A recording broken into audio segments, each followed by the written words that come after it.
ସ୍ୱପ୍ନୋତି ହୈବ ଯଃ ଷୋଢ଼ୁଂ ପ୍ରାକ୍ ଶରୀର ବିମୁକ୍ଷଣାତ୍ କାମ କ୍ରୋଧୋଦ୍ଭବଂ ବେଗଂ ସ ଯୁକ୍ତଃ ସ ସୁଖୀ ନରଃ।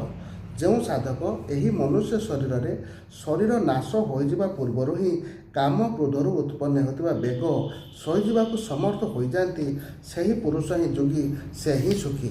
ଏହାର ଅଭିପ୍ରାୟ ହେଲା ଯେ ଶରୀର ନାଶବାନ, ଏହାର ବିୟୋଗ ହେବା ନିଶ୍ଚିତ ଏବଂ ଏହି ଶରୀର ଯେ କେତେବେଳେ ନଷ୍ଟ ହୋଇଯିବ ତାର ବି ଠିକ୍ ଠିକଣା ନାହିଁ।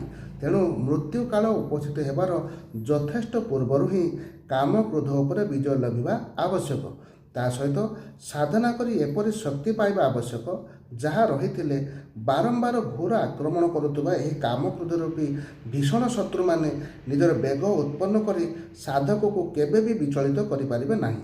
ନିଜ ନିଜର ବେଗ ସହିତ ପ୍ରବାହିତ ହେଉଥିବା ବିଭିନ୍ନ ନଦୀ ଯେପରି ସମୁଦ୍ରରେ ପଡ଼ି ବିଲୀନ ହୋଇଯାଆନ୍ତି, ସାଧକକୁ ଏପରି ପ୍ରଯତ୍ନ କରିବାକୁ ହେବ ଯେ କାମ କ୍ରୋଧାଦି ଶତ୍ରୁମାନେ ନିଜ ନିଜର ବେଗ ସହିତ ସେହିପରି ବିଲୀନ ହୋଇଯିବେ।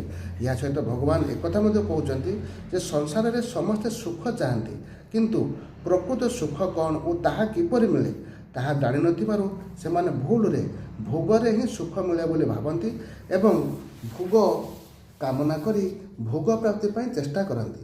ଭୋଗ ପ୍ରାପ୍ତିରେ ବାଧା ଉପୁଜିଲେ ସେମାନେ କ୍ରୋଧାବିଷ୍ଟ ହୋଇଯାଆନ୍ତି। କିନ୍ତୁ ନିୟମ ରହିଛି ଯେ କାମ କ୍ରୋଧର ବଶୀଭୂତ ମନୁଷ୍ୟମାନେ କଦାପି ସୁଖୀ ହୋଇପାରନ୍ତି ନାହିଁ। କାମବଶ ଲୋକେ ସ୍ତ୍ରୀ ପୁତ୍ର ଧନମାନ ପାଇବାକୁ ଏବଂ କ୍ରୋଧବଶ ଲୋକେ ଅନ୍ୟର ଅନିଷ୍ଟ କରିବାକୁ ନାନା ପ୍ରକାର ଅନର୍ଥ ତଥା ପାପରେ ପ୍ରବୃତ୍ତ ହୁଅନ୍ତି। ପରିଣାମରେ ସେମାନେ ଇହଲୋକରେ ରୋଗ ଶୋକ ଅପମାନ ଅପଯଶ ଆକୁଳତା ଭୟ ଅଶାନ୍ତି ଉଦ୍ବେଗ ଓ ନାନା ପ୍ରକାର ତାପରେ ପଡ଼ି ତଥା ପରଲୋକରେ ନରକରେ ଓ ପଶୁପକ୍ଷୀ କୃମି କୀଟାଦି ଜୁନିରେ ପଡ଼ି ନାନା ପ୍ରକାର କ୍ଲେଶ ପାଆନ୍ତି। ଏପରି ଭାବରେ ସେମାନେ ସୁଖ ନ ପାଇ ସର୍ବଦା ଦୁଃଖ ହିଁ ପାଆନ୍ତି। କିନ୍ତୁ ଯେଉଁମାନେ ଭୋଗକୁ ଦୁଃଖର କାରଣ ଓ କ୍ଷଣଭଙ୍ଗୁର ବୋଲି ବୁଝି କାମ କ୍ରୋଧାଦି ଶତ୍ରୁମାନଙ୍କ ଉପରେ ପୂର୍ଣ୍ଣ ରୂପେ ବିଜୟ ଲାଭ କରନ୍ତି ଏବଂ ସେମାନଙ୍କ କବଳରୁ ପୂର୍ଣ୍ଣ ରୂପେ ମୁକ୍ତି ପାଇଯାଆନ୍ତି, ସେମାନେ ସଦା ସୁଖୀ ରହନ୍ତି। ଏହି ଅଭିପ୍ରାୟରେ ଏପରି ପୁରୁଷମାନଙ୍କୁ ସୁଖୀ ବୋଲି ହିଁ କୁହାଯାଇଛି।